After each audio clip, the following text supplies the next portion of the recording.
Boa tarde, estão me ouvindo? Tá muito alto, baixo, como é que tá aí? Um pouco baixo? Se eu falar assim, dá para ouvir? Pô, eu vou ter que lembrar de ficar com isso aqui muito próximo. Beleza. Deixa eu ver aqui se está tudo ok.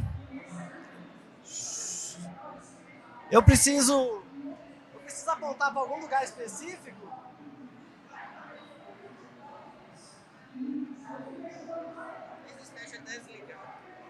Isso. Ajuda. Então, pessoal, vamos começar. Boa tarde para vocês, tudo bom? Primeiramente, quero agradecer você estar aqui, né? Tem muita coisa acontecendo. Sinal que vocês, né, estão interessados nesse tipo de palestra. Alguém aqui mexe com jogos, algo do gênero? Tô em casa, então. Tá bom demais. Tabuleiro, digital, o quê? Digital. Bacana. Bom, a gente vai ter uma conversa aqui hoje sobre meio que o cenário que a gente tem em Goiás, né, aqui no Brasil, e entender um pouco algumas questões, como, por exemplo, como funcionam os estúdios, como funciona a associação. Então, é uma conversa um pouco introdutória para a gente poder estar dando uma olhada nisso, né? Então, a gente vai ver um pouco, né, sobre construir esses ecossistemas de jogos em Goiás. Eu vou ficar andando para lá e para cá aqui, pessoal, me acompanha. Então, primeiramente, meu nome é Wanderson Alves, me chamam de Valves também. Eu sou formado em arquitetura, desenho desde criança, mas durante a pandemia, como muitas pessoas, começou alguns hobbies. Eu comecei a desenhar na pandemia e por volta assim, de um ano e meio, eu já estava trabalhando com jogos. Fui convidado e comecei a trabalhar. Então, eu participei de alguns jogos, acho que a maioria deles, jogos materiais, então, com financiamento coletivo, mas também trabalho com jogos digitais. Inclusive, eu estou com uma demo de um jogo lá na área livre, na parte da GameGo. Vocês podem dar uma checada depois. Então, assim, a minha jornada meio que foi, eu era arquiteto, professor de arquitetura, dei aula na UFG, por exemplo, e aí, na pandemia, eu fui para a área de jogos, é a área que eu me encontrei, é uma área que eu defendo muito. E foi muito curioso descobrir que existem várias pessoas, como eu vejo aqui na plateia, que também têm esse interesse, não só por jogar, mas por desenvolver jogos, né? Então, a gente já está falando um pouquinho sobre eles, né? Mas jogos, o que a gente pode dizer sobre eles, né? Eles são estruturas, certo?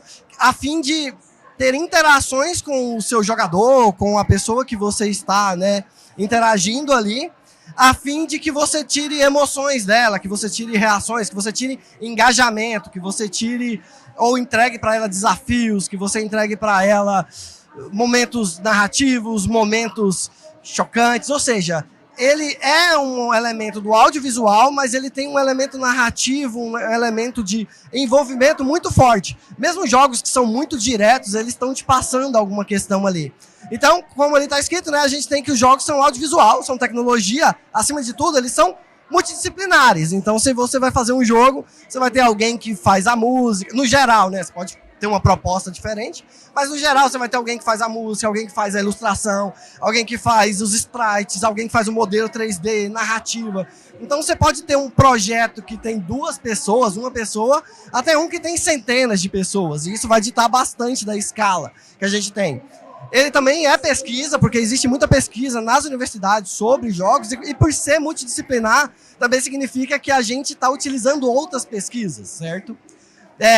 Além disso, alguns pontos importantes a dizer a gente sabe, né, investir em jogos é cultura, mas existe às vezes uma certa resistência, porque dependendo da sua escala de produção, indie, ou se ela for uma escala de produção maior, você vai ter alguns desafios da escalabilidade dela, né? Então, ele é escalável ou não o jogo? Depende da sua demanda, depende... Às vezes você faz um jogo esperando que é para 100 mil pessoas e consegue 2 mil. E qual que é o investimento que você gastou nisso? Então, é uma coisa que você tem que estar de olho. Nem todo jogo é escalável, porque isso vai depender de toda uma estrutura em volta que a gente vai estar abordando aqui, né? E, por causa disso, pode se configurar como um investimento de risco. Então aqui a gente pode começar a conversar, e esse primeiro é o que a gente mais conhece e é o que eu me enquadro. Então, um estúdio indie, aqui a gente tem alguns exemplos ao lado, né? Então, eles são pequenos grupos. Eu acredito que aqui em Goiás, né, na associação de jogos que a gente tem aqui, todos são estúdios indies. Ou seja, sei lá, estúdio de 1 pessoa, 2 pessoas, 3 pessoas no máximo. E isso vai fazer com que você condense muitas atividades. Então, por exemplo, do jogo que eu trouxe aqui, eu sou ilustrador, game design, diretor de todas essas áreas e trabalho junto com basicamente com um programador que faz revisões, e aí a gente tem o pessoal que está organizando a música, ou seja, 3 pessoas, 4 pessoas. Então, isso é basicamente parte dos desafios de ser um estúdio indie.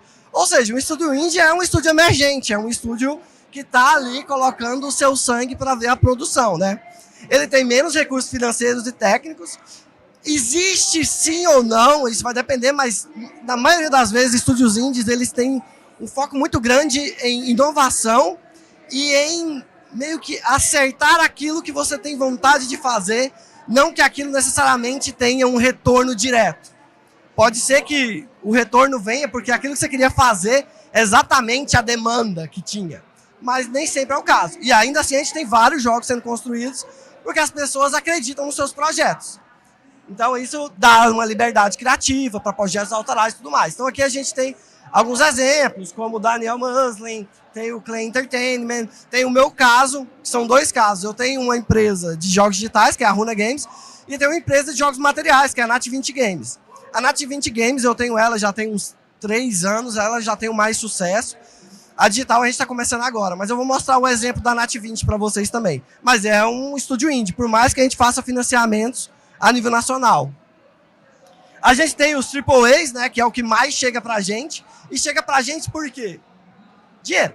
Então, assim, eles têm o capital. E o capital, ele permite que você tenha a partir do marketing, você consegue entregar para mais pessoas, né? Você vai ter como deixar isso mais visível.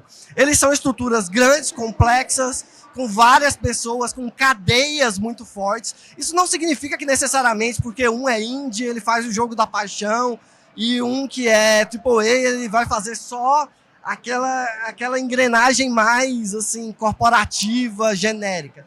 Mas acaba acontecendo bastante também. Então, assim, vai depender. Existe menos liberdade quando você está lidando num ambiente onde você tem uma série de pessoas e uma estrutura muito grande, né? Então, aqui exemplos, Rockstar Games, Naughty Dogs, a From Software, por exemplo. Eu poderia citar como um tipo de AAA que, ao mesmo tempo que cria jogos que são, né, bastante robustos, ganham até um dos melhores do ano, acho que 2022, por aí. Ele faz jogos que são o que eles querem fazer, não são necessariamente os mais fáceis, não são necessariamente os que a narrativa vem tranquilamente, mas eles fazem, porque eles construíram essa marca. Então, assim, não é necessário que seja simplesmente algo assim, qualquer. E aí a gente tem estúdio de outsourcing, que é o que a gente menos fica sabendo, né? Mas faz parte da indústria, ou seja, eu posso ter um estúdio que ele serve para fazer música, para jogos. E aí vocês vão fazer os jogos e aí vocês chamam a gente. Eu faço ilustração. Então, assim, são estúdios que eles estão aí para amparar e grande parte das vezes eles vão servir para fazer meio que esses trabalhos com AAAs ou indies que já tem um certo tipo de desenvolvimento ali dentro. E aí a gente tem o Keyword Studios, tem o Diorama, né? E raramente desenvolve jogos, até pelo próprio foco desses estúdios, né? Então, aqui para passar uma noção para vocês, às vezes pode parecer que não, dependendo de quão fora você esteja desse cenário, a gente tem 1.042 estúdios no Brasil, nos dados de 2023 da Abra Games. Esse número provavelmente cresceu. Eu sei que cresceu porque eu abri o meu, então assim, 1.043. A gente tem, então, desses dados, 13.225 pessoas trabalhando com jogos, então ela é uma indústria que funciona bastante. Tem 52%, no entanto, né, 52% dos gamers no Brasil são mulheres, ou seja, a gente tem meio que bem dividido. No entanto, temos poucas mulheres na indústria dos jogos. E aí isso vai acontecer por uma série de questões que a gente já sabe, problemas estruturais das nossas relações sociais e como elas se desenrolam. Mas esse número está crescendo. Na GameGo, por exemplo, que é a nossa associação, a gente tem encontros para as mulheres e, assim, tem tido uma aceitação muito grande. Então, a gente tem várias pessoas, né, que estão participando nesse sentido, assim. Mas ainda é um número, assim, que é alarmante. Ou seja, a gente precisa de mais mulheres nos jogos e criar estruturas para facilitar, né, e para melhorar esses acessos. 10%, né? O Brasil é o 10%, não, é o 10º maior mercado consumidor. E como vocês sabem, eu acho que já é meio que um praxe dizer isso, jogos são uma indústria maior do que o cinema. A gente sabe disso, mas às vezes a gente, como está do lado mais passivo, recebe o jogo, não tem o cartaz no cinema do jogo, né? Então, assim, é uma coisa que você consome em casa, às vezes não fica tão evidente. Mas é uma indústria muito maior. Então, assim, além disso, um outro ponto importante de falar antes da gente chegar na associação é que lá no início eu mencionei, né, uma obviedade que os jogos são elementos culturais, mas eu acho que é importante pensar o quanto que não somente isso, por se tratarem de elementos culturais, por se tratarem de elementos que comunicam com as pessoas e que puxam o engajamento, eles podem também se configurar como soft power. Então, por exemplo, um exemplo muito forte de soft power que a gente tem é o Angry Birds, que ele é uma produção da Finlândia que foi tão aceita, mas tão aceita, tanto quanto o produto jogo, mas como o produto e as identidades que eles criaram, ou seja, cada uma daquelas aves, que se tornou parque e também foi abraçado pelo próprio governo finlandês e é utilizado por eles, né, como uma forma de enviar a cultura. Esse não é o único, mas esse é um exemplo muito forte, porque foi realmente abraçado, mas eu acho que vocês podem ver que existem escalas disso. Uma delas é, por exemplo, o Clair Obscur Expedition 33. Alguém jogou esse jogo? Pessoal, ele tá concorrendo a melhor do ano agora. Assim, é um jogo maravilhoso. Ele é realmente uma sacanagem. Mas, assim, ele é um jogo que mescla todos esses elementos que eu falei, assim. E por que eu coloquei nessa parte de soft power? Não necessariamente que ela é uma utilização do governo francês para estar mandando a cultura, mas ele acaba fazendo isso de modo orgânico. Porque grande parte desse jogo ele teve uma difusão muito grande. Primeiro que ele é fruto inicial de edital, e a gente vai conversar sobre isso. Então ele já é de um fomento. E por ser um fomento, ele tem na sua base o elemento de levar cultura, né? Que normalmente os editais tratam isso. E aí o jogo inteiro, ele está tratando sobre questões bem introspectivas, mas num cenário completamente francês, com elementos até caricatos da cultura francesa que eles mesmos inseriram, como a vestimenta de baguete e tal. Mas isso fez com que tivesse uma assimilação muito grande pelas pessoas, né? Então, assim, essa é uma forma. Não é necessário, que foi do Sandfall Interactive, não foi necessariamente uma utilização governamental, mas ele acaba funcionando porque ele é fruto de edital. E, por consequente, ele é parte de uma estrutura, né, de financiamento estatal. E aí, a gente tem também, além desses pontos, para a gente terminar essa parte, assim, antes da gente entrar na GameGo, que os jogos, eles têm essa, né, a produção de jogos no Brasil, ele tem essa ascendência tão grande, né, principalmente pós-pandemia, teve um crescimento ainda maior, que a gente teve o marco regulatório da indústria de jogos, que teve diversas brigas internas, brigas assim, modo de dizer, né, de disputas internas, para entender essas regulamentações e o que deveriam ser os jogos, o que abrange, o que é a profissão de game design, o que é a profissão de alguém que faz música para jogos, ou seja, regulamentar e ajudar a criar categorias para a produção, né? Então ele cria mecanismos de financiamento público, ou seja, editais que podem, né, ter pontos focados para a produção de jogos, porque agora está regulamentado, então isso ajudou bastante, né? Ele ajuda também a criar classificações indicativas para proteção de pessoas, né? A parte de educação, por exemplo, porque aí a gente tem escolas que podem estar colocando isso a partir de editais também. Então essa regulamentação foi um ponto muito forte. Inicialmente, teve nessas disputas, curiosamente, teve até a parte de se colocava jogos de azar aí dentro ou não, mas foi derrotado. Então ficou só os jogos que a gente conhece mesmo, né? E aí acaba fazendo esse fomento à exportação e internacionalização. Por exemplo, a minha empresa, a Nativity Games, a gente faz jogos, né? A gente faz jogos de board game. E a gente produz da China. Então, ter esse marco regularizado ajudou muito a gente na parte de documentação e organização para fazer a importação. Então, esse é um ponto. Ou seja, o que isso quer dizer? A gente está avançando, de alguma forma. Então, está se tornando cada vez mais um seguro entrar para uma área de jogos, né?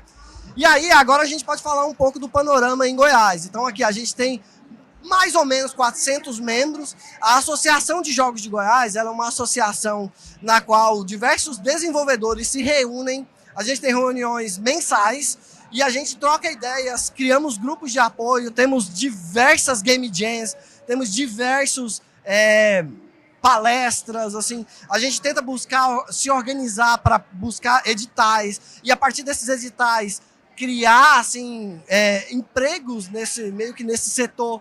Então, ter essa associação é algo que tem, assim, sido um ponto de extremamente importância. Quando eu cheguei em Goiânia, eu morava em Anápolis, eu comecei a minha empresa lá.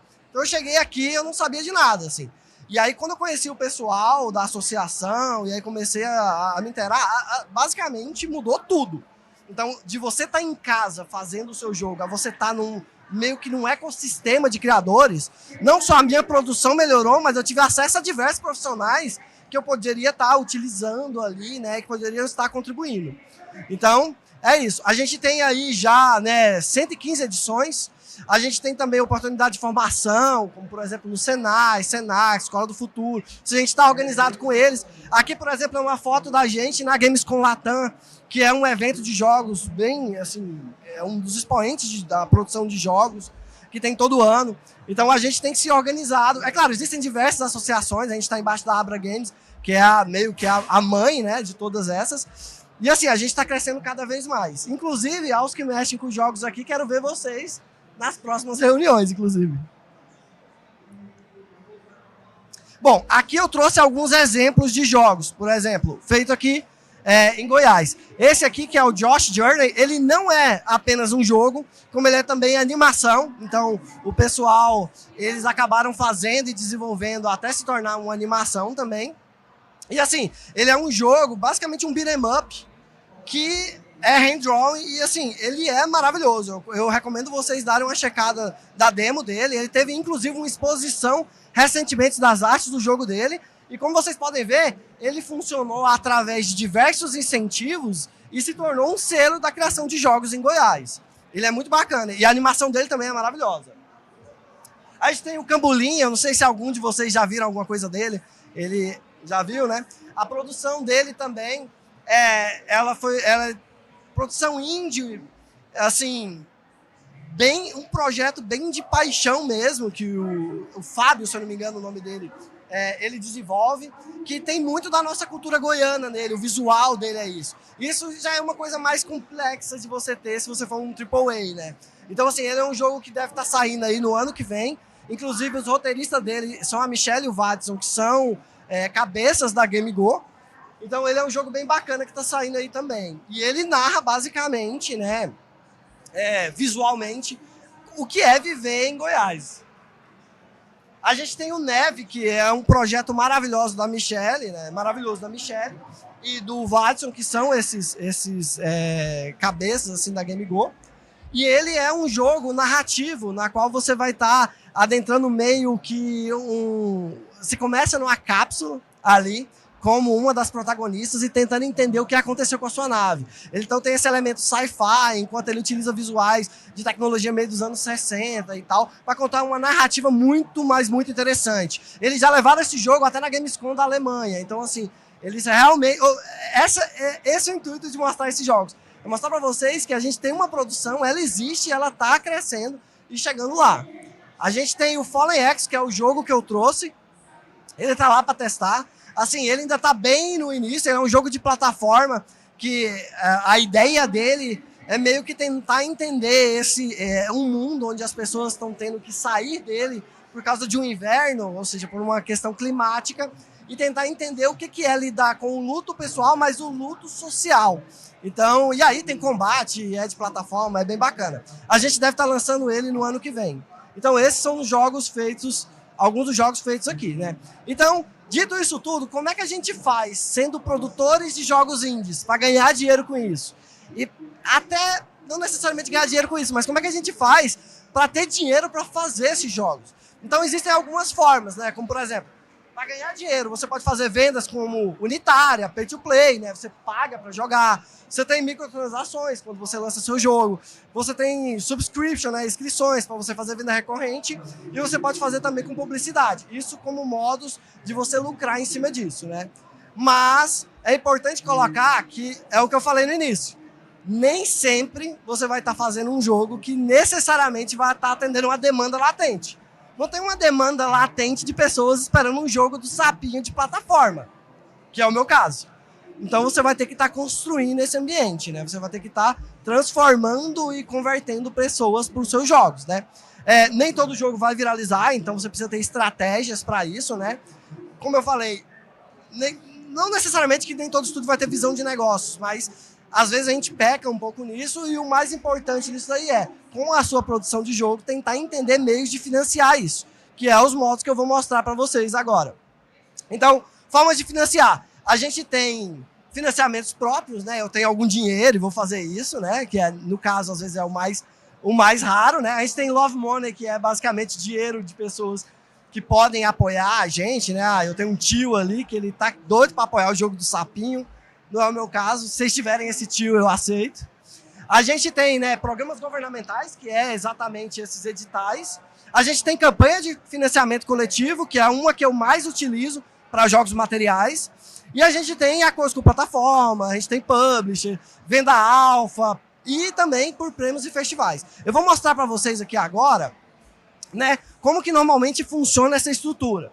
Então aqui, ó, se vocês notarem, cada etapa tem uma valoração. Então se você está muito no início, você vai gastar pouco, né? Se você for um estúdio indie, no caso. À medida que você vai subindo, vai tendo validação do conceito, da implementação, ou seja, começa a se tornar um protótipo, você começa a levar isso em eventos, você vai começando a aumentar cada vez mais o custo aí dentro. E é claro, além disso, você tem as etapas da produção. Aqui, eu trouxe esse gráfico para mostrar para vocês, como se vocês notaram, o Love Money, ele tá lá no início, ou seja, se vocês tiverem dinheiro de alguém, mas publisher, crowdfunding, ele só vai estar acontecendo mais ou menos na metade. O que significa que a gente não pode esperar necessariamente ter o dinheiro para iniciar os nossos projetos. Na maioria das vezes, o dinheiro acha os nossos projetos no meio do caminho. Então, é claro, é preciso se organizar para isso, mas é meio que um dos caminhos que a gente acaba encontrando. Alguns dos tipos de financiamento privado. Venture Capital, a gente tem financiamento por publisher, incubação, que direto tem vários editais para isso. A gente tem financiamento coletivo, que eu vou mostrar o exemplo, e programa de parcerias. Esses dois jogos são jogos materiais que eu fiz com a Nat20. Ambos a gente fez financiamento coletivo. O primeiro ali foi pelo Catarse, e o segundo a gente fez pela Meeple Starter, que são meio que esse ambiente para você colocar os seus jogos. A minha carreira nos jogos iniciou ali, então a gente não sabia o que estava fazendo, mas a gente sabia o que a gente queria fazer. Então a gente pensou, a gente vai fazer o melhor que pode com aquilo que tem, e a gente apostou no que a gente tinha dos pontos mais fortes, ilustração, a produção, ter a capacidade de produzir na China, e com isso a gente conseguiu comunicar bem o nosso projeto e financiamos eles em menos de 24 horas, que é um selo maravilhoso, porque quando você está financiando jogos, é bom que as pessoas olhem para o seu jogo durante um mês e falem, já financiou, eu vou apoiar ele. E aí o segundo, pelo fato da gente ter feito o primeiro tão bem, entregado, ele funcionado, ter respeitado a comunidade, ter criado uma comunidade em volta, a gente conseguiu fazer um segundo muito melhor do que o primeiro. E assim, o segundo projeto, ele é sempre o pior para o desenvolvedor. Porque às vezes você deu certo o primeiro, mas foi chance. Então pode ser que você falhe no segundo. E a gente conseguiu passar por isso. E aí a gente financiou em menos de 12 horas. E aí por que eu estou trazendo 24 horas e 12 horas? Como eu falei, financiamento coletivo, tempo importa. Então, fazer as coisas o mais rápido possível ajuda bastante. Então, alguns investimentos públicos que a gente tem, né? Como, por exemplo, esse jogo aqui, ó. A gente tem o Celeste, a gente tem o Cuphead. Eles foram financiados pela Media Funding do Canadá. Então, são jogos muito conhecidos. Vocês já devem ter jogado algum deles. E eles não existiriam se não fosse financiamento público. É isso. Então, a minha rota para jogos de tabuleiro, ela é uma rota de financiamento privado, mas eu diria para vocês que o financiamento público ele é o mais consistente, para você criar algo culturalmente relevante também. Então, assim, a gente tem também esse exemplo aqui, que é o Centro Nacional de Cinema e da Imagem, né? Que é, por exemplo, Dead Cells, Life is Strange, e também o que eu falei para vocês, que é o Expedition 33. Ou seja, da França. Então, a França, a partir de editais, com incentivo público, criando esses jogos, chegou para a gente. A gente tem leis de incentivo fiscais, como, por exemplo, no Brasil, e é as que a gente mais fica de olho para poder ver se a gente consegue organizar os jogos, como, por exemplo, a Lei Rouanet, o Programa Goiás, que tem todo ano. Inclusive, alguns das pessoas da Game Go passaram e estão construindo jogos a partir da Lei Goiás, né? E Lei de Incentivo de Goiânia também.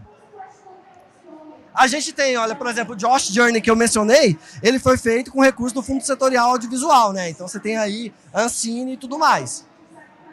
E a gente tem apoio direto, né? São editais, como por exemplo a Lei Gustavo, que você tinha como pegar esse dinheiro diretamente. Então, se você um edital de 100 mil, você pega 100 mil. Já a Lei Rouanet, a Lei Goiás é por captação. Então ela vai funcionar com você captando próximo às empresas. E aí, agora, só pra gente fechar, então já falei bastante desse processo, a gente tem aqui que a Game Go, a gente participa de diversos eventos, né? Então, esses eventos, eles servem para network, criação de comunidade, todos esses elementos que eu mencionei para vocês, né? E aqui a gente tem olha só, que coisa mais bacana. A gente na Gamescom Latam, dessa vez eu tava com um jogo que eu ajudei a desenvolver, que é o One One, que fala sobre cultura indígena, mas o Neve tava lá também, entre outros jogos. A gente tem eventos locais, como, por exemplo, a própria Campus Party do ano passado, desse ano, que são as fotos ali. E, assim, como você pode contribuir com isso? Eu dei uma acelerada no final, pessoal, porque o meu tempo está acabando. Então, como vocês podem contribuir isso? Participando. Como eu falei, muitos de vocês aqui levantaram a mão no início. Chegaram mais pessoas, eu vou fazer o teste de novo. Quem aqui trabalha com jogos ou faz produção de jogos, algo assim? Tá, ali. Antes eu tinha perguntado quem é que gosta de jogos, mas eu achei melhor ser mais focado. Então, se eu não ver vocês nas próximas reuniões da Game Go, eu tô de olho. Então, assim, para que serve você ter esses elementos, né, como uma associação? Ele serve para você pressionar esses públicos, para você mostrar que existe uma demanda, serve para você se organizar enquanto classe e com isso você ter uma produção que tem um expoente interessante, cultural, né, no seu local. E também te dá um senso de pertencimento, né? Você está participando de uma comunidade de pessoas que lidam com projetos como o seu. Então, o mesmo sentimento que eu tenho aqui de ver vocês aqui interessados numa palestra de jogo, é basicamente isso que a gente sente quando a gente senta num local onde tem desenvolvedores que fazem as mesmas coisas que a gente, com a mesma paixão que a gente. Então, aqui, quem quiser checar a Game Go depois, deixar esse QR Code aqui para vocês. E é isso, pessoal. Eu dei uma corrigida no final, mas eu espero que vocês tenham gostado. Eu incentivo bastante todos que têm vontade de trabalhar com jogos a participar com a gente, a estar criando. Eu gosto de dizer que o processo de criação, o processo criativo, é uma das coisas mais recompensadoras, não somente financeiramente, mas para a nossa própria, né, alma, assim, por assim dizer. E é isso, pessoal. Muito obrigado. Eu não sei se a gente tem tempo para perguntas, né? Não tem mais tempo. Não. Então é isso aí, pessoal. Obrigado.